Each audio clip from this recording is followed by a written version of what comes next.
everybody could have a seat. Good timing, we're just getting started. Come on in.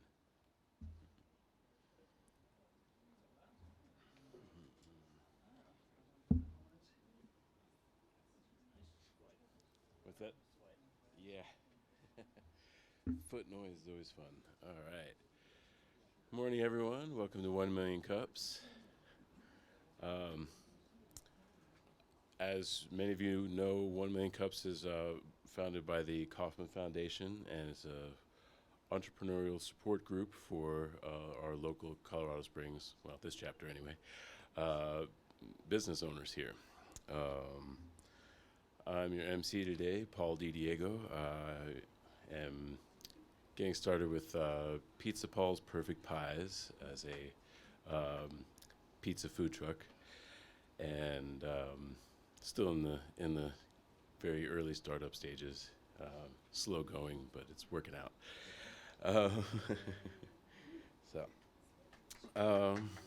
Thank you. Like to thank our coffee roaster today is Kirsty Logan of the Sleepy Turtle Coffee Company. Hey guys, my name is Kirsty. Hi Frank. I am the owner of the Sleepy Turtle Coffee Co., a mobile coffee shop here in Colorado Springs. I do wholesale private labels. I also do special events all throughout the summer all over Colorado. So if you have any questions, feel free to talk with me after.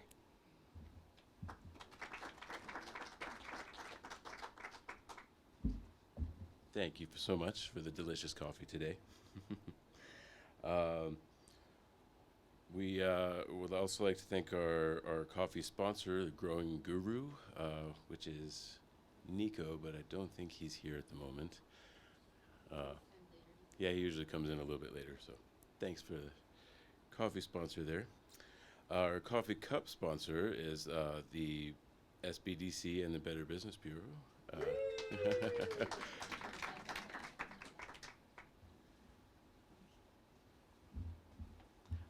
Good morning, everybody. I'm realizing I can stand back. This is great. So I'm Carla with the Better Business Bureau. And Frank, how come you didn't say good morning to me? Good morning. Thank you. Hi. Good morning, Frank. All right, you guys. So I think that you all are familiar with accreditation with the BBB. And what that means is that we vet your business. You know, we do our background research, and we do make sure that you are a business that we can trust. And then now with our BBB for Good, it's a new seal that we have, and that's more of a validation. So that is when you are doing good out in the community and being a part of social impact, then you can be eligible for the BBB for Good seal. So then you can have the BBB accreditation and then the BBB for Good validation seal. So Carla Wink with the Better Business Bureau. Thank you so much. Today's speaker is Kim Stewart, and Kim owns Athena Coaching and Consulting, where she helps nonprofit organizations to develop a solid foundation by curating a board of directors that is right for them. This is Kim's update presentation after being in business for 2 years. So.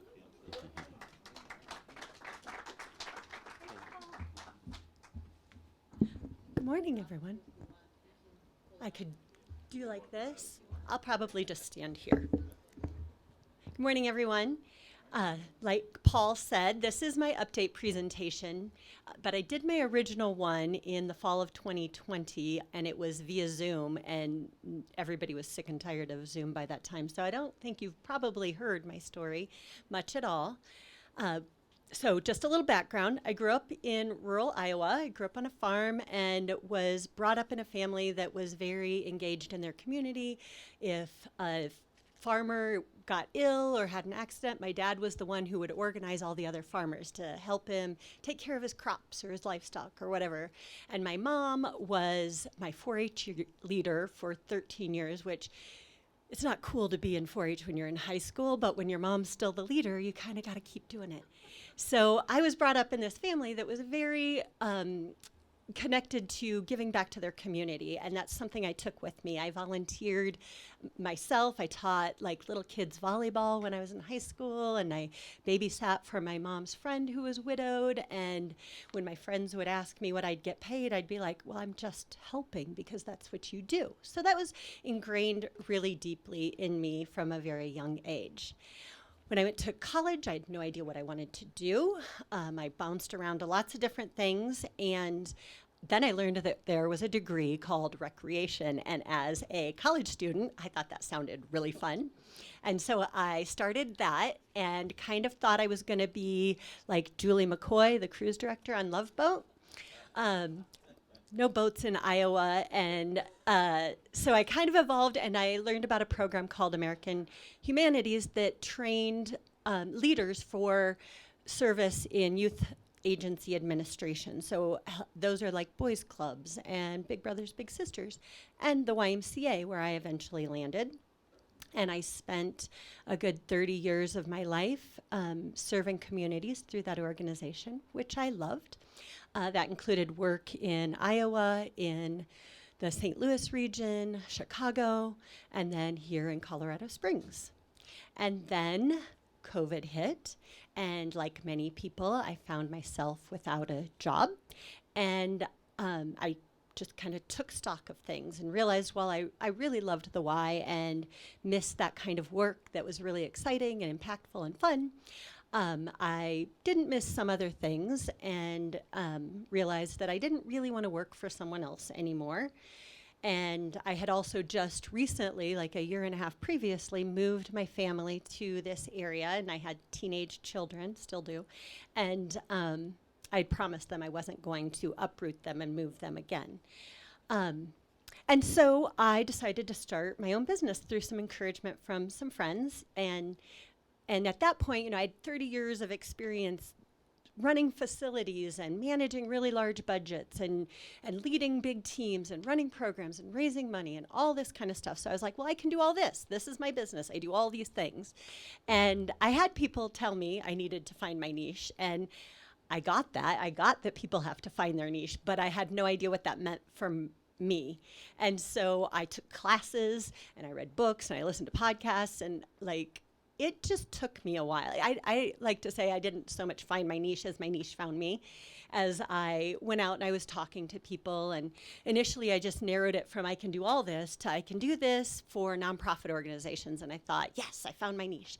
And went along with that for a while. And then just really through interviewing a lot of nonprofit leaders about what they know and what they do really well and what they don't know and don't do really well, I narrowed it all down, and I've ended up at the point where I am helping nonprofits, especially with their board development, which has so many implications on the ability for those organizations to have the kind of impact that they want to have in their community.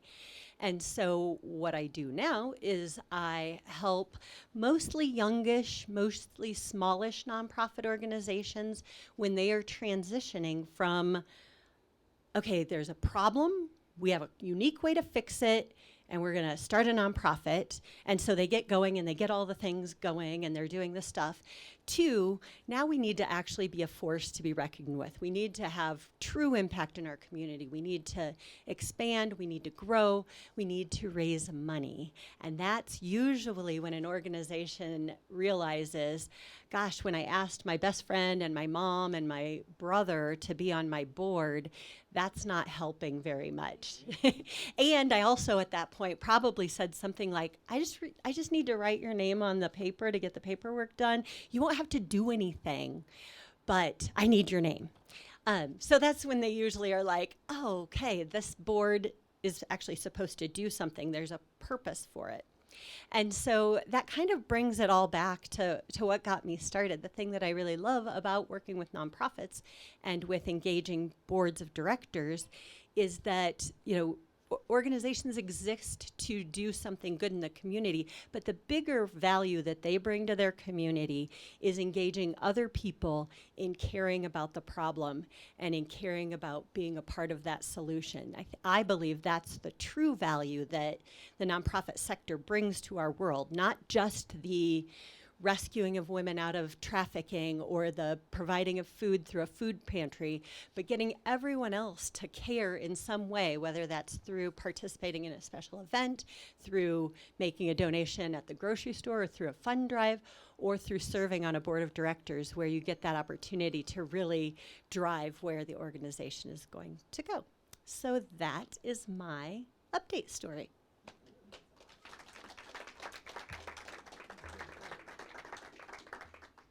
Samantha.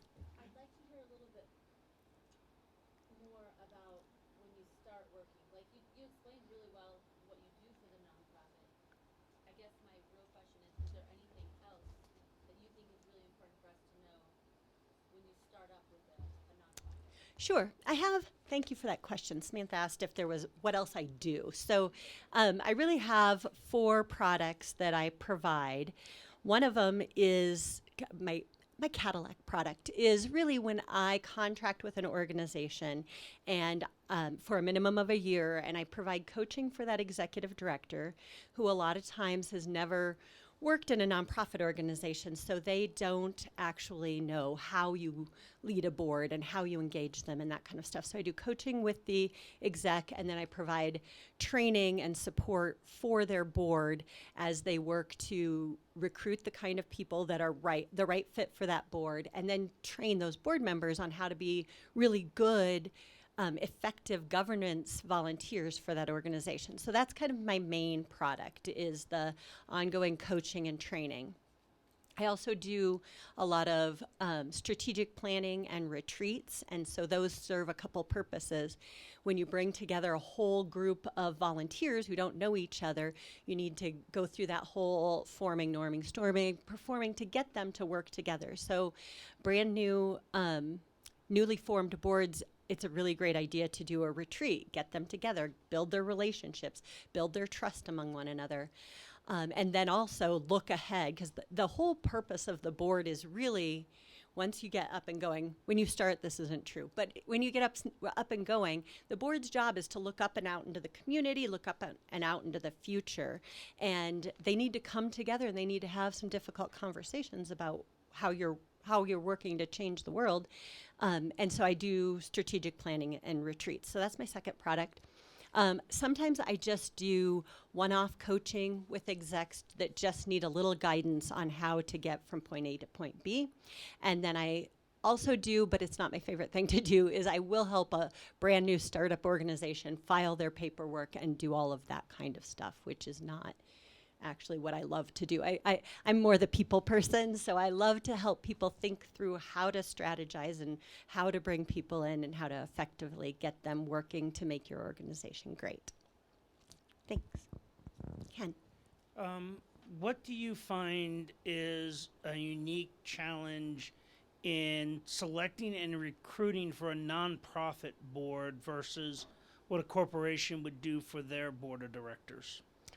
Sure. Well, I think that the most glaring challenge is that a corporate board pays their board of directors, and a nonprofit organization, there's nothing that says that they can't, but it would be really unethical for a nonprofit organization to pay their board. So I'd say that's probably the biggest challenge.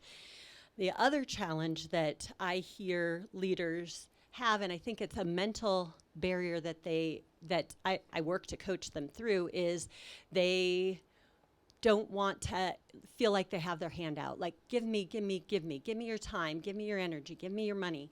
And so I work with them a lot on the step before you ask someone to join your board is you have to build a relationship. You have to do what I call friend raising with them. And when you're leading a nonprofit organization, it's a really big job. It's not unlike running a small business.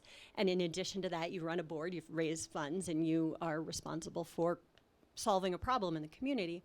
So when you have all of this on your plate, you try and fast forward sometimes through that step of friend raising. And so I think that's the biggest challenge I see leaders face.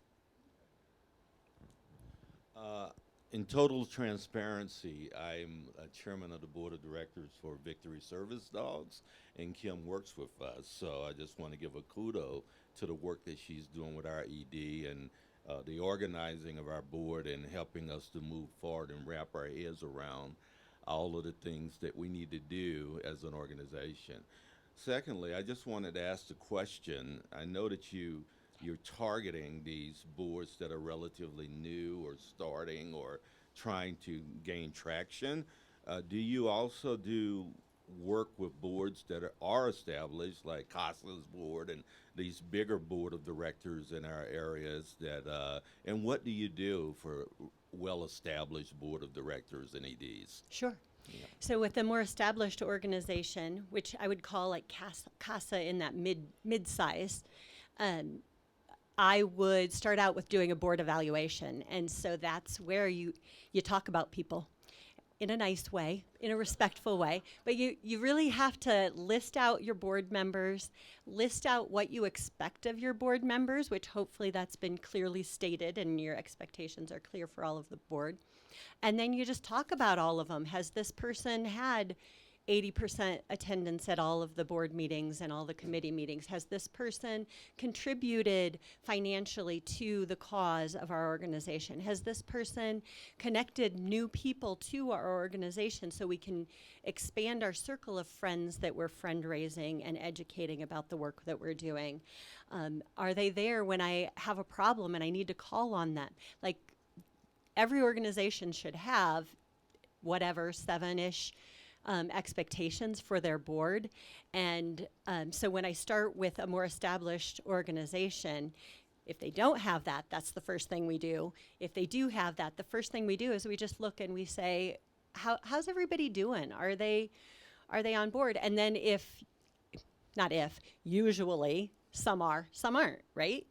And so then if some are and some aren't, you do a little education and reestablish that these are our expectations and these are why it's important, and ask everyone kind of to recommit, and let's see where that goes from there. And then I also do a lot of just single need trainings for organizations like that. We just need to lay the foundation for what a board is supposed to be doing. Who are we? What are we supposed to be doing? And how do I contribute to making this organization better? Thanks, Frank. I don't need that. So, oh, for the, okay, cool. Well, thanks so much for the service that you do. I've served on many boards and really know the kind of situations that you describe a little bit. And I've served on some small boards, startups, and then I've also served on some larger boards with budgets that can support your kind of work. So my question is, like every business kind of has its sweet spot in terms of, the client that can really value and afford to pay, for your services. Why is it that you have chosen to focus in on like small boards and small organizations when those organizations typically don't really have much funds to support, a consultant like yourself? Yeah, I've asked myself that question sometimes. It is definitely more challenging. But I do have a real passion for educating those young professionals. And I have this little thing I say that nonprofits are going to save the world. And there's so many challenges out there and so many people who want to do good, but they don't know what they're doing. And so what happens if they don't get that education is usually the organization exists for a while the energy is high and they're excited about it and the enthusiasm about making this change is high, and then it just falls off. And that's just such a waste that I hate to see that. So I have a passion for those young organizations. I also have worked with organizations who have done a good job of fundraising. They have a circle of some friends, and they call on some of their supporters and their donors to help with the fees to make sure that they can get where they want to go. But really, the sweet spot, like you mentioned, organization is around $1 million organization, because they usually do have some funds. They usually have been around long enough that they're established enough that they know what they don't know, and it's time to bring in somebody who can help them. You get to the real big organizations like the United Way of the Y. Those folks have so many resources that internally that they don't generally look for someone like me. So it's those million up to probably 5 or 10 million are where I see finding the most clients. But I do work with smaller ones, and the smaller ones are the ones that are the one-time trainings usually. Yeah, thanks for your question. Carla. So my question is, as a coach, what are like maybe the top 3 things that you've noticed you've had to coach various, I guess, directors on in asking for money? Like, what are the top 3 roadblocks for them that you help them through? Sure. Well, I already mentioned the one that people feel like they're begging people for something that they don't want to give up. Yeah, right. And so helping them and like just do a mental shift on that so that instead of like, oh, everybody's so busy, I hate to ask them to do one more thing. Instead of that, you're asking people to make a difference in a way that they're passionate about. So if you're passionate about rescuing dogs, I'm going to talk to you about how we make a difference in our community and the lives of these pets.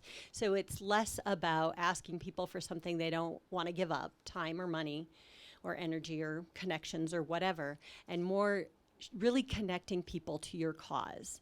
And so that's by far the number one.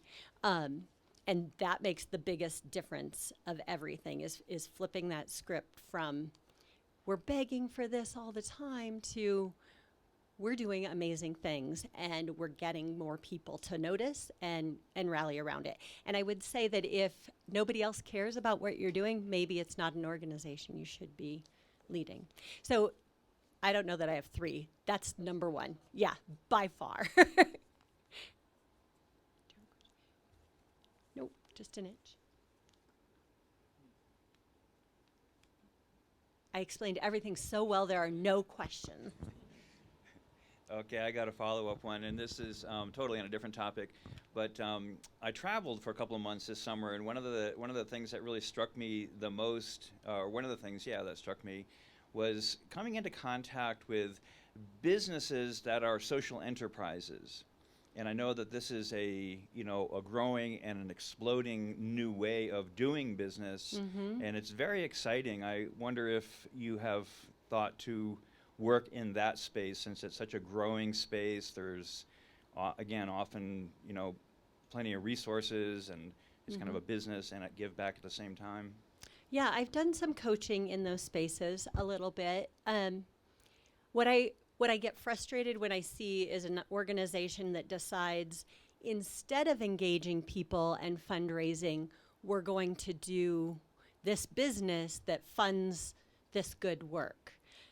And I think this business that funds the good work is good, but I think you're also doing a disservice to the community by not giving people that opportunity to volunteer and to donate.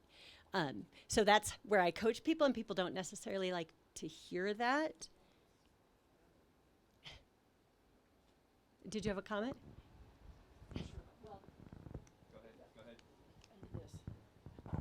Well, it's not my place to, because this is your presentation. So Jonathan Liebert happens to be our CEO, and he's the founder of National Institute for Social Impact. And so I just was going to say that there is still a lot of good with purpose and profit, and that's what he is working on. And so his part of his sales pitch, if you want to call it that, which is what you're doing as well, is that you can be for purpose and profit, because so many times the nonprofits are having to ask for the money, and it's great that the way that you shift that. But then, if you think of Bomba, so those of you who don't really know about social impact yet, if you think of Bomba socks, you buy a pair of socks, they give a pair of socks away for free. That's social impact, and that's where a business can be both purpose and profit. But we still need nonprofits as well, and what you're doing is great. And yes, Gio, that was a great question. I was just not going to ask it in public. Yep, thank you. Thanks for adding that. And I'll follow up with one. What is one unique thing you found out about the nonprofit community here in Colorado Springs? Thank you. That's a really interesting question. So I don't know if y'all have heard this. I've heard this several times, but I don't know if it's true. People say all the time that Colorado Springs has more nonprofits per capita than any other city in the country. I don't know if it's true or not. It's a good talking point, though. But what I've found is there's a lot of duplication of services, which can be a a challenge when, if you've got 10 different organizations, they found a similar problem and they all want to fix it. And sometimes there are multiple solutions to that problem. For example, sex trafficking, huge problem, lots of solutions. You can have the people working to rescue the girls and boys. You can have people working to house them as soon as they get out and protect them. You can have people working to help them recover and educate them and get them caught up on their education and enter into the. So there's a lot of solutions to that problem. What I see is that sometimes there's a lot of organizations with the same solution to that problem, whatever that problem is. And so then you confuse potential donors, potential volunteers, and you're competing against each other for really the same purpose. So what I would love to see is more, prior to starting a nonprofit, people do a little bit more research to say, who else is in this space? Are there solutions similar to mine?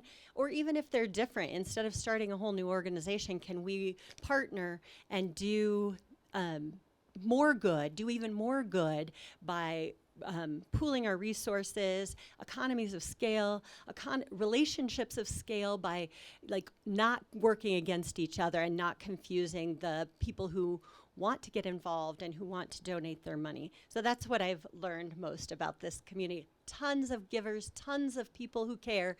I just like to see it organized and coordinated better. One thing that's always really kind of bugged me, I guess, is why, when we're all in a giving space, does it create such competition rather than collaboration across? When you have a great social, forward-looking culture like we have here in Colorado Springs, we just seem to compete so heavily against one another in the nonprofit arena. What's your thoughts on that? And do you have any thoughts on how we can bridge the gap between what's happening in that competitive mindset? Yeah. I don't know the answer to that. I could speculate and say that people start nonprofit organizations often because they've been moved by an experience. Someone loses a child to suicide, so they want to start an organization to help make sure no other families have to go through that. And at that point, they don't necessarily think, who else is doing this? I just want to come alongside them. They're thinking, I have to do this to honor little Betsy, and this is something driving me. Or, I lost a pet because of whatever, or I lost someone to cancer. Whatever it is, it's being driven by their hearts. And at that point, they're not thinking, I want to partner with somebody else doing the same work. They're thinking, I want to have a legacy for this person. And that's great. That's 100% great. Gosh, if I had all the resources in the world, I would love to bring all of our nonprofits together and put them in little buckets and get them talking to each other and do some group work with them and see how we could eliminate duplication of services, see how we could create some partnerships. That would be super fun to me. But I don't have that big bucket of money. Like a nonprofit global summit. Yeah. Yeah. I Right, think Paul? we have about time for one more special question. So what can we as a Colorado Springs business community do to help you? What a great question. What a surprise. I think what I would really love, I put business cards on the table and I have some more if you need more. I would love for everyone to go and subscribe to my newsletter and then share it with someone you know who works in the nonprofit space, either as a volunteer or a staff person. And it doesn't even have to just be here in Colorado Springs. I do a lot of work via Zoom. And the newsletter is really designed to just educate leaders on, where do you look for potential board members? How do you create your expectations? Once you have someone you've recruited, what do you do with them? So that would be super awesome if you could either do that or just go to my website, get the blog page, and send that to people who are working in that space. That would be really super helpful. I would love that. What's that address? www.athena-coco.com. So it's ATHENA-COCO.com. Awesome. Thank you all. Thanks for showing up this morning. Back to you, Paul. And thank you so much. We have a cup for you. Very convenient.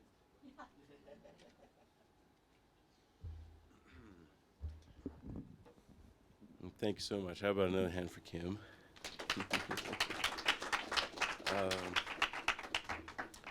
At this point, we'd like to thank our media sponsor, Kevin Fedde. Would you like to come up and say something? With Fedde Studios. Yep. Hey everyone, my name is Kevin. My business is Fedde Studios. I do video production and photography and live stream stuff and drone stuff. So if you need any of that stuff, let me know. I like all of that.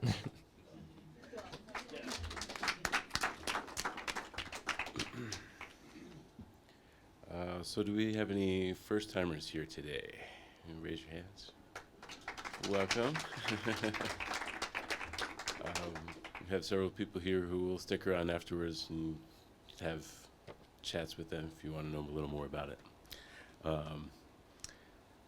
Speaking of, there are volunteers. I'm one of them, and Samantha here, as do we have, Nico is also here today. Any other volunteers that were organizers, sorry. We are volunteer organizers. Do we have alumni organizers in the audience here? Yes, thank you for your...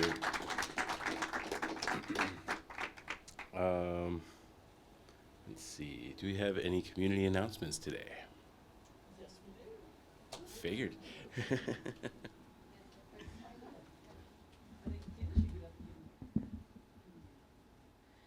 Mine's a little bit less of an announcement, but Flip's not here today. I think he's working or he's sleeping because he just finished Wingfest. Who was at Wingfest on Saturday? It was amazing. So I just wanted to say that I got to come really late.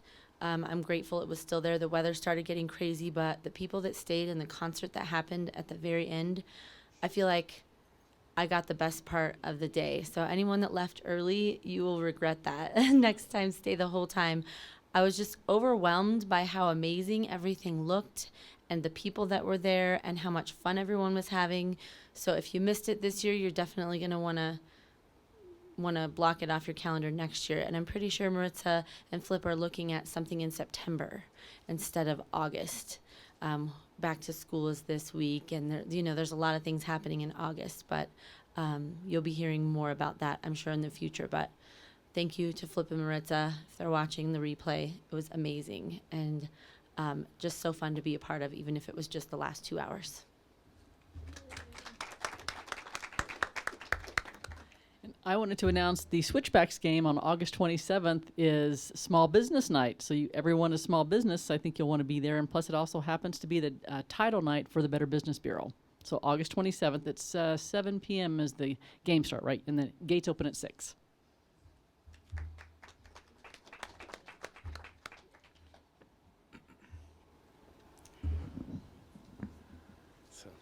Our second presenter today is it's a Pikes Peak librarian for law and legal.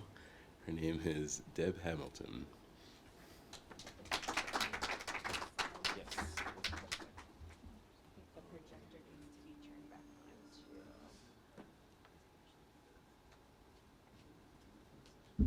So while they're doing that, I'll just remind everyone that this whole month we have library education. So last week was the business librarian.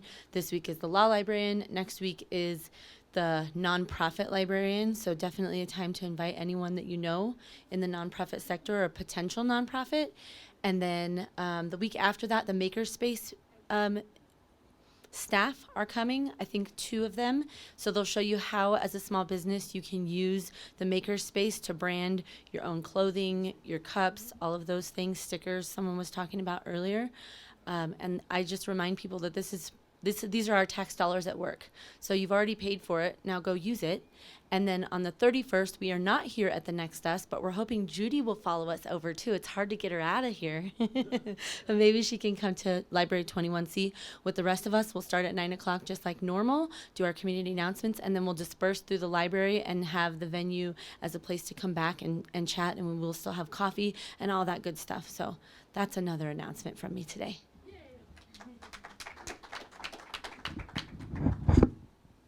Hi everyone, my name's Deb Hamilton. I'm a strategic services librarian for Pikes Peak Library District, but really I am the law librarian for Pikes Peak Library District. So I'm going to talk a little bit about legal resources that we have available through the library system and kind of highlight some of the ones that I think are most helpful for business owners. So my contact information is here. I did put, though, my business card on the back table, so please feel free to grab one of those if you'd like. So first, I just want to talk a little bit about myself, and then I'll run through the resources that we have available at the library. So I've been in this position now for about 7.5 years. I'm a librarian by training, though. I just want to be clear about that. I didn't have a legal background before taking this position, so I'm not an attorney. So what that means is that when you come to talk to me, I won't be able to give you any sort of legal advice or guidance, but what I can do is help you to navigate to resources to help you answer your legal questions, or different resources that we have available in the community that can provide those types of answers. So let me go now into a little bit of what we have available. And one other thing I want to mention too, just about the work that I do, primarily the people that I serve at the library who are looking for legal information, they tend to be self-represented litigants. And so these are people that are representing themselves in legal matters, whether it's in court or, say, drafting their own will or end-of-life documents, things of that nature. Primarily, I deal with a lot of folks who are facing what is called the justice gap. And so if you're not aware, our civil court system, we have a lot of people who actually have to represent themselves in court because they cannot afford an attorney. So if you're in a criminal matter, you're provided an attorney if you can't afford one. That same right does not apply to civil cases. So in civil matters, generally you're looking at 50% of more cases where one party is representing themselves. If you start looking at family law matters, that statistic goes up to 75 to 80%. If you're looking at landlord-tenant matters, you generally have almost 90% of cases where one party is representing themselves. So these are generally the people that are coming to the library looking for this type of information. But as we know, the law touches sort of everyone's lives in some way, shape, or form. And so we have resources, though, to help all sorts of people beyond that group. And so I want to talk a little bit more about what we have for business owners. So we do have a physical collection. It's a reference collection at the Penrose Library, so that's the one here downtown at 20 North Cascade. What a reference collection means is those books stay in the library. The collection that we have, though, it used to be the El Paso County Courthouse Law Library. So if you're not aware, our courthouse is very busy. And so in 2000, they needed more space to make room for courtrooms. So at that point, the El Paso County Bar Association, who owned that collection at that time, approached the library about forming a partnership where the library would house the collection and fund the subscriptions for it. So the law library then moved to the public library, which is where it still is. It's a unique resource for a public library to have. So we're actually one of 4 public law libraries in the entire state of Colorado. So there's us, there is the Colorado Supreme Court Law Library, the 10th Circuit Court of Appeals, so the federal court in Denver, they have a law library that's open to the public, and then CU Boulder's Law School, their law library is also open to the public. So it is kind of a unique resource to have in a public library system, and we're very lucky, I think, to have it. And we actually will serve people really in all of southern Colorado, because once you leave Colorado Springs, there's nothing to the south, there's nothing to the west. And so I want to show you really quickly how you can look up these books through the catalog. I also have a handout in the back that I did just a couple of searches to pull out all of the books in the law collection that pertain to business and employment. And so if you're on the library's website, which is just ppld.org, you're going to click on that little button to go into the catalog. You'll run your search, so whatever term you're looking for. I just did a very broad, simple search for this example. And then you can see if I just run business in the entire library catalog, I get over 5,000 results, more than you want to look through, right? And you're going to get a lot of fiction and children's books and things that aren't really applicable. So then what you do is, we have all these limits on the side. So you just go to shelf location, and then you're going to click on View All. And then you get the option to limit it just to the legal reference materials. And so you'll check that box, hit include. Now I only have 38 that I have to look through. And so that dramatically decreases what you're looking at, and it gets you to what's actually relevant to what you wanted to see. So next I'm going to shift gears a little bit and just talk about our online resources that we have. And so we have research guides that are available, and then we also have a number of databases that are available. So research guides, these are subject-specific websites or guides that you can access through the main library webpage. And what you'll find on these guides is a collection of websites, handouts, and program information, as well as a few other things. Now to get to them, again, you start at the library website. You're going to click on Research. When you do that, this little box will open up, and then in the middle, you'll click on Law. And then you'll see something that looks like this. And so this is the main guide for law and legal resources. And you'll see there are a number of blue boxes here on the side that will get you to the databases, our legal aid handouts, some tutorials we have, and a few other things.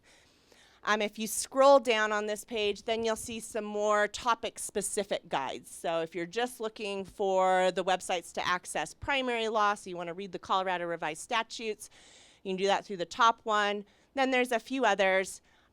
You'll find under special legal topics, that's where I have the labor and employment page, so you can go in there to access that. Now for databases, we subscribe to 3 databases that pertain to legal topic areas. So we have Gale Legal Forms, Legal Information Reference Center, and Westlaw. So I'm just going to quickly walk you through what's available in each of these. Again, to get to the databases, if you're on that subject guide, you'll just go ahead and click there on legal databases. You see all 3 of them listed at the top, as well as some extra information about Westlaw. So just in terms of access, Legal Forms and Legal Information Reference Center, those you can access at any library location or anywhere with an internet connection, as long as you have a library card and a PIN number. Westlaw has a bit more restrictions due to our contract with them. It's normally only available at the Penrose Library, so you have to come in, but you can access it through our computers there or through the Wi-Fi. If you want to bring your own laptop, that's fine. Though due to COVID, though, Westlaw has enabled us to give at-home access, and so you can set up an account with them, get 7 days of access, and so there's directions about how to do that. I am not sure how long they're going to keep offering that service, but it's a great service to take advantage of while we still have it. If at the end of 7 days you still need to do more research on Westlaw, you can just give them a different email address and set up a new account and get 7 more days. But let's look at what is in each of these. So Gale Legal Forms. So this has a whole slew of customizable legal documents, and we have a Colorado-specific plan. So when it's an issue that pertains to Colorado law, the form will reflect those statutory requirements. It also has a few other tools available, like a legal dictionary, legal life articles, which are just sort of like short, what we call secondary source material in legal research. So things that explain what the laws mean. And so when you're in this database, you see you have a search bar at the top. Those extra tools are here on the side. So if you know the name of the form you're looking for, say a power of attorney or some kind of contract, you can go ahead and put that in the search box.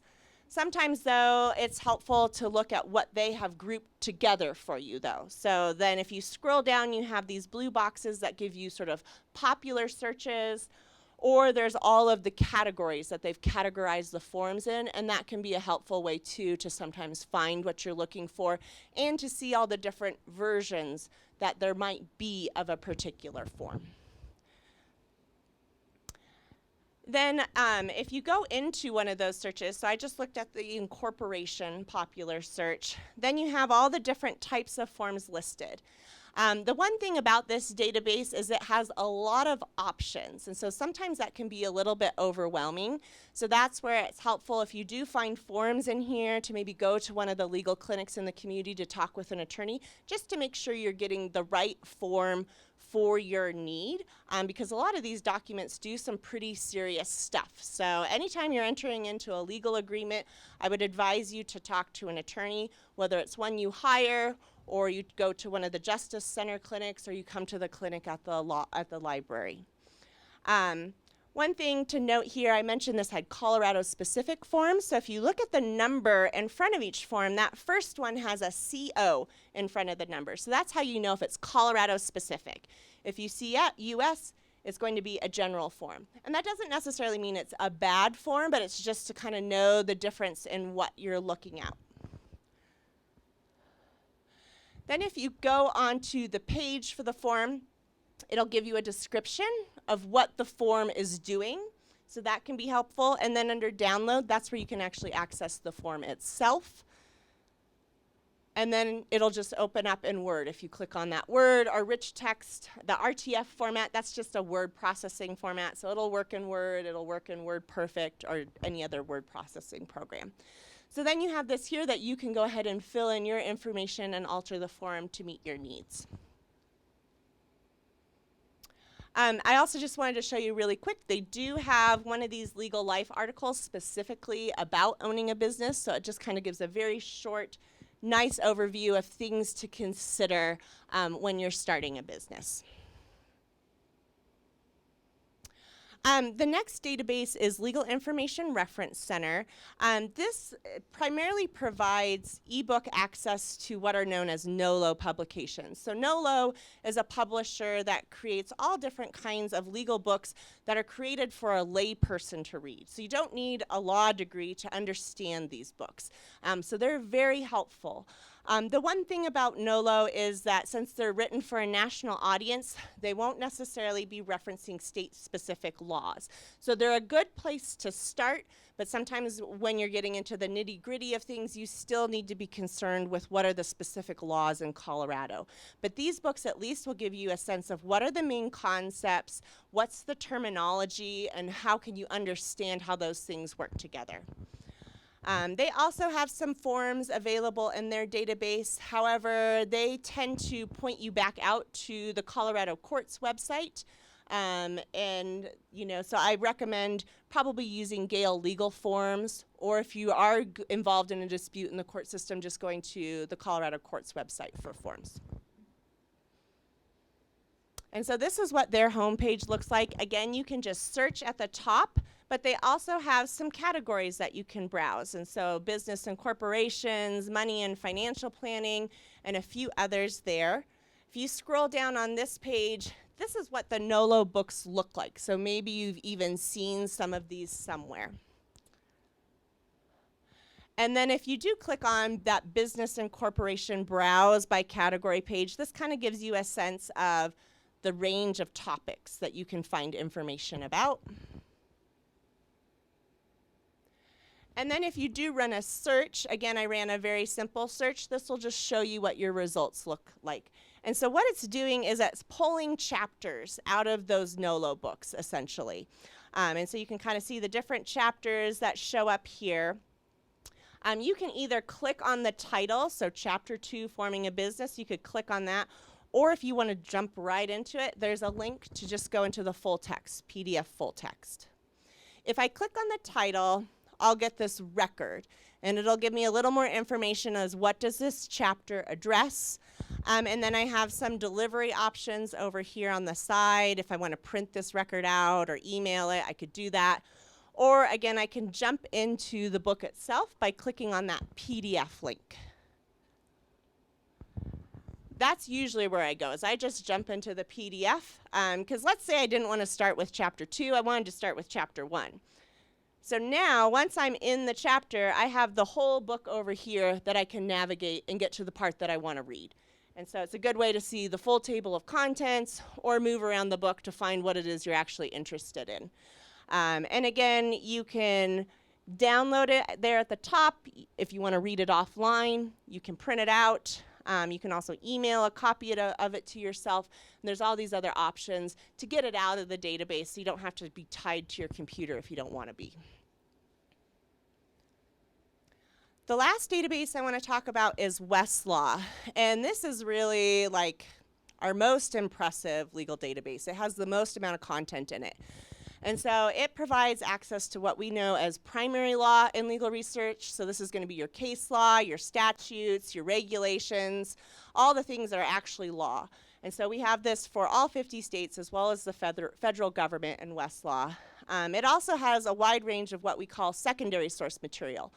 So these are books and articles and other sources that explain what the law means. And so a lot of times if you're trying to find out what the law is on a particular topic, it's more helpful to look at those secondary sources first, because they will tell you these are the key laws, these are the key cases, and here's what they actually mean. So then you can go and pull up the law that you need. They also have a practical law database that has templates and forms and policies, so that can be really useful. And again, I explain kind of the restrictions of use on this one, but again, we have that at-home access if you don't want to come down to Penrose. And so just a quick tour of this interface. Here's our home page. You can search at the top. You can change your jurisdiction from all federal to just Colorado if that's what you need.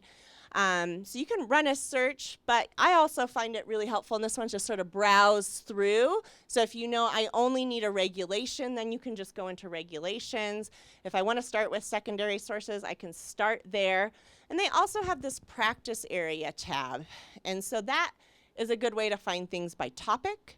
And so here you can see there are a lot of different things pertaining to business interests available. And so if you go into one of those practice areas, then it will pull you to just the cases and statutes and things related to, say, employment resources, if that's what I'm interested in. And so then you have all the different document types available. You can also see on the side under featured publications, it pulls out some of the primary or some of the prime secondary sources in those areas. And so those can be a really great place to start if you're just sort of trying to figure out what are the different things I need to be concerned with in this topic area.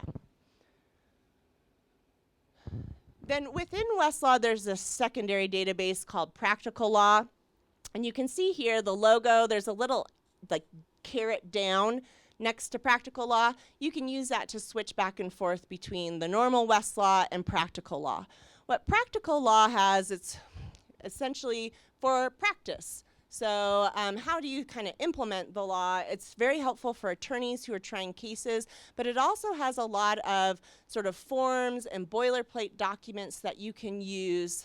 So let me kind of show you what's available here. So again, you can browse through the practice areas, so that's one way to use it. You can also search it, though, if you know specifically I need, you know, this type of checklist, or I'm looking for this kind of policy. And then if you scroll down on the startup page, there is a whole section just for startups and small businesses, so that's worth checking out. And then there's also the Small Law Firm Resource Center. And so even though that's geared towards law firms, there's still a lot of stuff in there that I think is applicable to any small business. So setting up a lease agreement, setting up contracts for your employees, things like that. And then the resource types, I think, the standard documents and clauses are especially helpful because there you can get actual examples of contracts or policies or just even certain language, legal language that you need for something. And so just looking then at one of the topic pages, you can kind of see some of the different things that they would cover.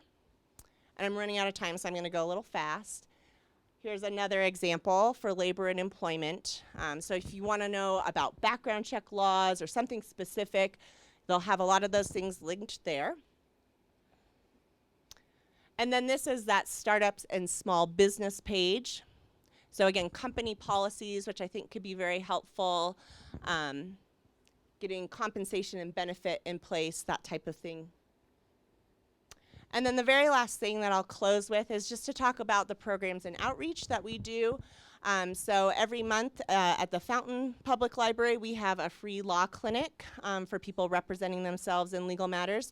So that's the first Monday of every month from 3:30 to 5. We do a basic estate planning and probate class, usually once a quarter. We also do renters' rights workshops throughout the year. Our next one will be in November. We have a virtual courtroom program that operates out of 5 of our library locations.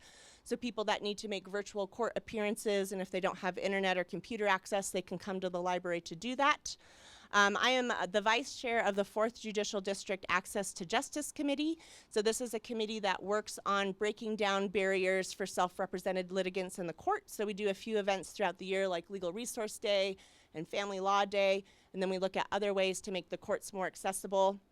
And then I'm also the board chair for the Justice Center, which is a local legal services nonprofit that offers free and low-cost legal help to qualified applicants. They also do weekly clinics that you can call into and have a number of educational resources available as well. So I'm not sure how much time we have left, but I am open for questions.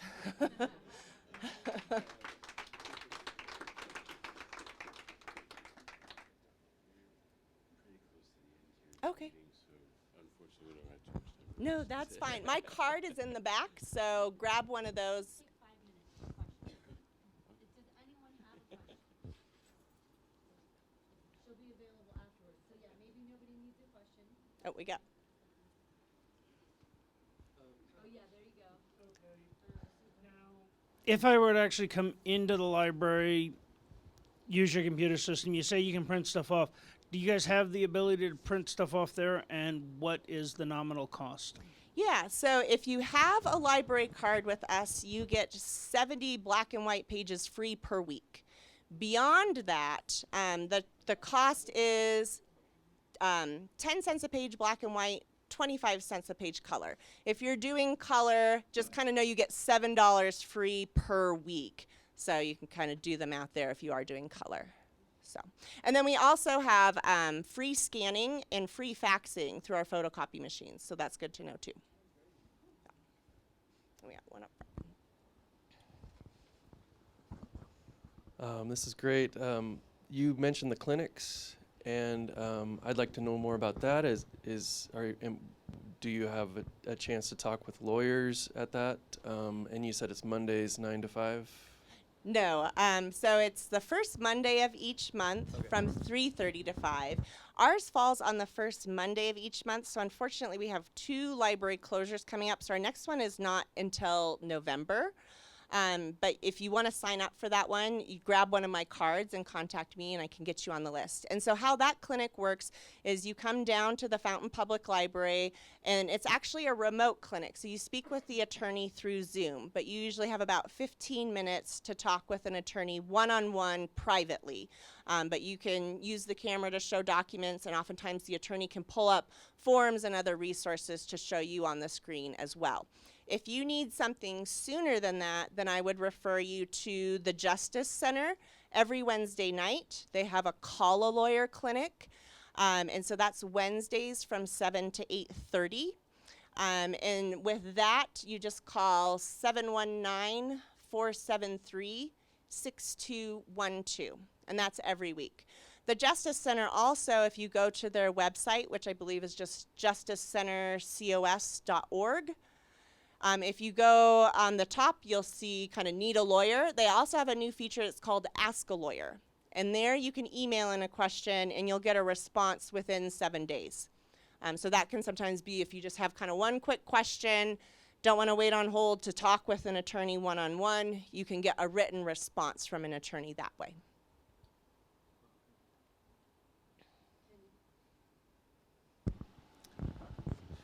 So what can we as a Colorado Springs business community do to help you? That's a good question. Well, let's see. You can obviously come in and use the services, right? One of the parts of having this unique resources is we kind of need people to come in to use it, to make our case for why we still need funding from the library and from the taxpayers for it. And then also just getting the word out that we have this incredible resource available through our public library systems. Like I said, this is really unique for a public library to have this type of collection available, and it's something that's really needed by everybody, but especially all of the self-represented litigants that we have in our community.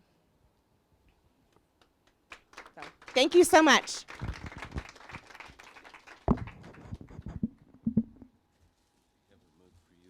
Oh, well, thank you. That's so nice. Thank you. All right. That was awesome. I love using the library resources, so thank you for being here today. So at this point, we're officially a little bit over time, but I would like to thank our space host, Judy Paring of The Next Us. Would you like to come up and say a few?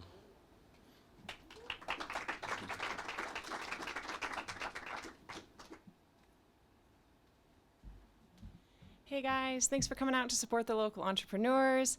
Thanks to the library, what an abundance of resources they have available to us. We should probably take advantage of that. And thanks for being here at The Next Us. So here at The Next Us, we're all ages, all stages, all walks of life, but we are co-op autonomists. So each of us, we're finding our own way to blossom. Together we make the most diverse perennial garden, and we're rooted in challenge, devastation, and explosions, but after each storm, we can't wait to see how each of us can bloom. So thank you all for being here. Thanks for having us. Was thinking to, Nico didn't get to say our coffee sponsor today. Come on up. Sweet. How's it growing? Everybody likes that. Hello, I'm Nico, the Growing Guru, and I run an eco-friendly landscaping company based here in Colorado Springs and in Parker, Colorado, which is where I'm from. And right now we're focused on doing cleanups, as well as like trimming bushes, doing some masonry work. We finally got a few jobs in Colorado Springs. So if you need any help, feel free to reach out to me.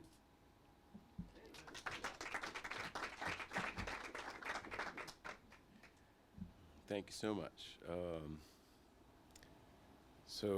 I guess we're going to wrap up now. Trying to think of a good thought to leave you with, but I had one earlier. Just want to make sure I say it correctly. If opportunity doesn't knock, build a door.